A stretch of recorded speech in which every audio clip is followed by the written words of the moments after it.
4월 3일 월요일. 매 순간의 호흡. 모든 근육을 약화시키는 희귀한 자가 면역 질환에 걸려 거의 죽을 뻔했던 티운이라는 사람이 있었습니다. 그는 숨을 쉴 수 있는 것도 하나의 선물이라는 것을 깨달았습니다. 일주일 이상 기계를 사용해서 몇 초 간격으로 그의 폐에 공기를 주입하는 일은 고통스러운 치료 과정이었습니다. 티우는 기적적으로 회복되었습니다. 그는 지금 인생의 여러 가지 어려움에 대해 불평하지 않기로 스스로 다짐합니다. 그는 이렇게 말합니다. 난 그저 심호흡을 한번 하고 그렇게 할 수 있는 것만으로도 하나님께 감사합니다.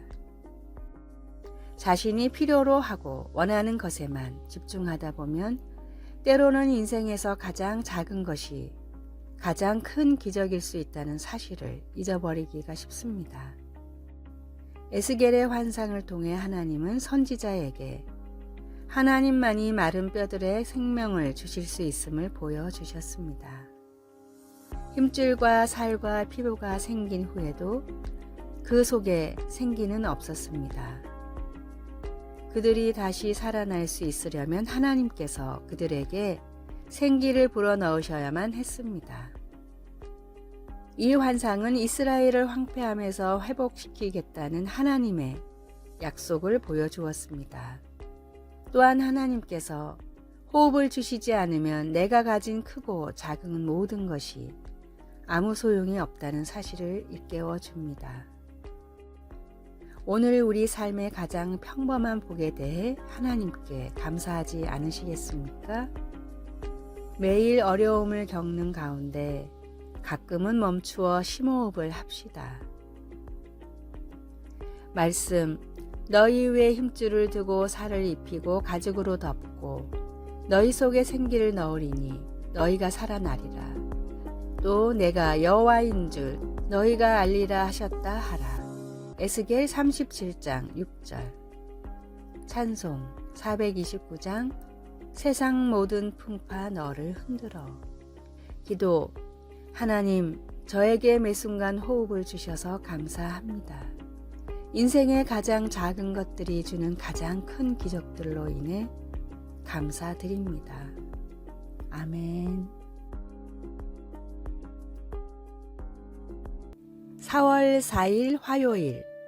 가장 빠른 방법. 영국의 목회자 윌리엄 로우에게 한 성도가 고민을 털어놨습니다. 신앙생활을 아무리 열심히 해도 삶이 행복하지 않고 만족이 없습니다. 도대체 어떻게 해야 합니까? 로우는 범사에 감사하라 라는 성경 말씀으로 대답을 대신했습니다. 인생에서 행복과 만족을 찾을 수 있는 가장 빠른 길이 무엇이냐고 묻는다면 언제나 이렇게 대답할 것입니다. 내 삶의 모든 일을 하나님께 감사하며 하나님을 찬양하십시오.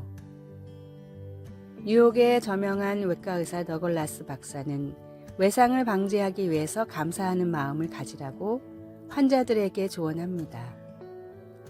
똑같이 집안일을 해도 오랜 친구를 맞이하기 위해 청소하는 사람은 즐겁게 일하며 오히려 건강해집니다. 그러나 보기 싫은 친척을 맞으려고 억지로 청소를 하면 사소한 일에도 큰 부상을 당하게 됩니다. 대부분의 사람은 한 번쯤은 이런 경험이 있을 것입니다. 감사하는 마음을 갖는다면 모든 일에서 결코 손해를 볼 일이 없습니다. 지금까지의 삶을 잠시만 뒤돌아본다 해도 정말로 주님께 드릴 것은 감사의 마음뿐입니다. 1000가지 감사의 이유를 놓치고 불평하는 광야의 이스라엘 백성보다는 주신 것에 감사하며 주실 것에 감사하는 천국 백성의 마음을 가지십시오. 오늘의 말씀. 하나님의 지으신 모든 것이 선함에 감사함으로 받으면 버릴 것이 없나니. 디모데전서 4장 4절. 오늘의 찬송 429장 세상 모든 풍파 너를 흔들어. 오늘의 만나, 주님께서 지으신 모든 것이 선하니 주님께 모든 일에 감사하게 하소서.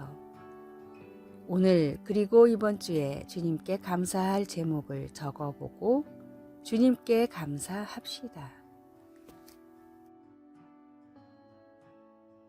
4월 5일 수요일, 관심의 편지. 수십 년 전 제리모토 박사는 관심의 편지가 힘이 있다는 것을 발견했습니다.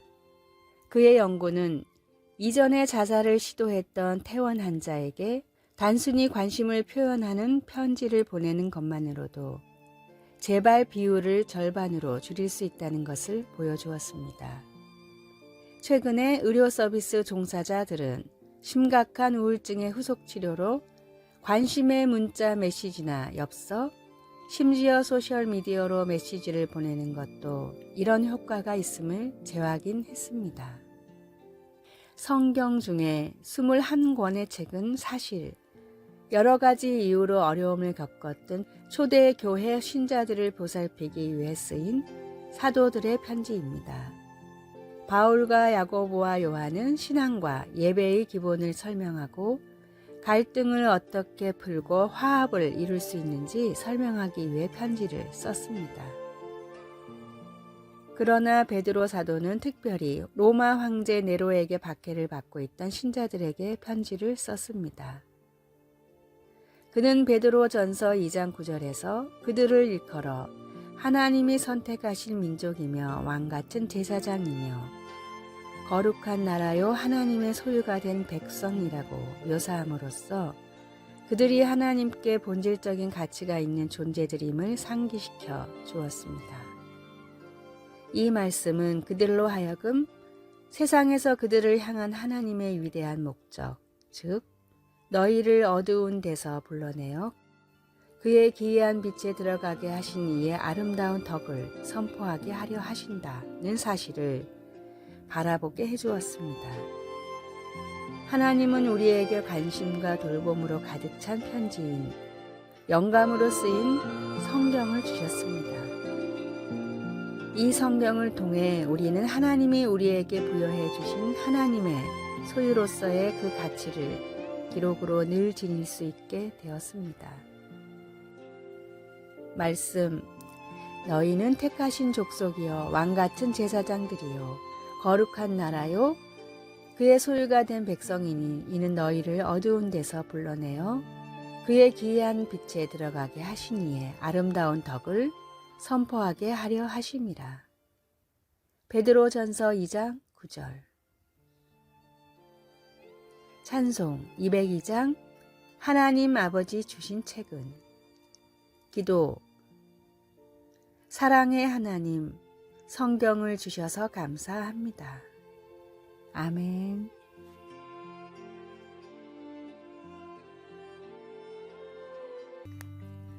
(4월 6일) 목요일, 봉우리 위의 종교. 20세기 중국 최고의 지성으로 불리는 류니탕 박사는 자신의 대표작 생활의 발견에서 스스로를 이교도라고 불렀습니다. 류니탕 박사는 목사님인 아버지 밑에서 모태신앙으로 자랐으나 신앙에 의심을 품고 다른 종교에도 길이 있을 거라고 생각했습니다.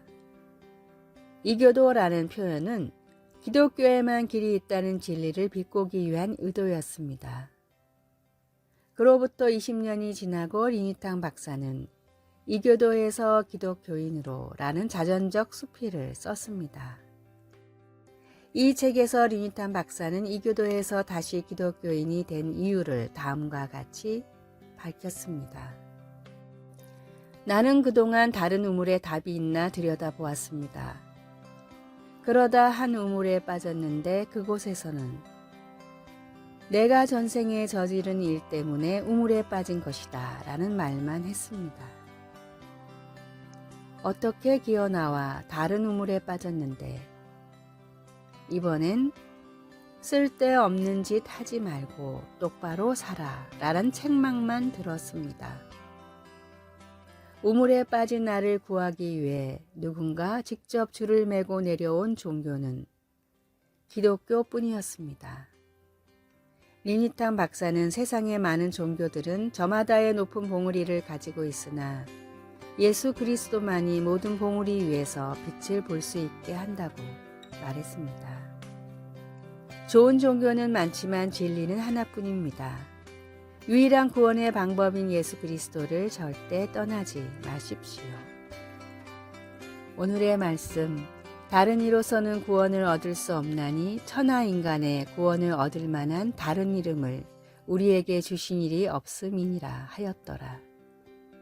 사도행전 4장 12절. 오늘의 찬송 375장 나는 갈 길 모르니.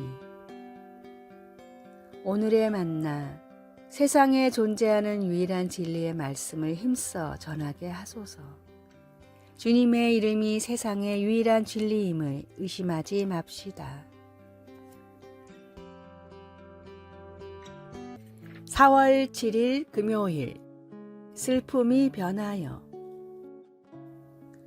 늑대에 관해 지식이 많은 전문가의 말에 따르면 늑대들은 기쁠 때에는 꼬리를 흔들며 뛰어논다고 합니다. 그러다가 무리 중 하나가 죽으면 몇 주 동안 슬퍼하는데 동료가 죽은 곳을 찾아와 꼬리를 늘어뜨리고 슬피 울며 애도를 표한다고 합니다. 애통하는 것은 특히 사랑하는 사람의 죽음이나 소중한 희망이 사라질 때 우리 모두가 경험하는 강한 감정입니다. 막달라 마리아도 그런 슬픔을 겪었습니다. 그녀는 주님을 따르는 무리에 속해 있었고 예수님과 그의 제자들과 더불어 돌아다녔습니다. 그러나 십자가 위에서의 주님의 처절한 죽음은 이제 그들을 산산이 흩어 놓았습니다. 마리아가 할 수 있는 것은 안식일 때문에 하지 못했던 장례를 위해 주님의 몸에 향료를 바르는 것뿐이었습니다. 그러나 마리아가 무덤에 도착하여 생명이 없는 상한 몸이 아니라 살아계신 구주를 보았을 때 그 느낌이 어떠했을지 상상해 보십시오.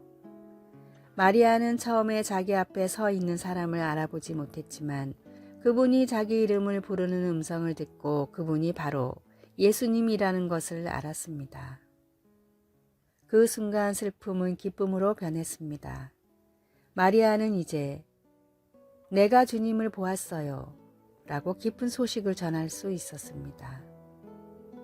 예수님은 어두운 이 세상에 자유와 생명을 전하려고 오셨습니다.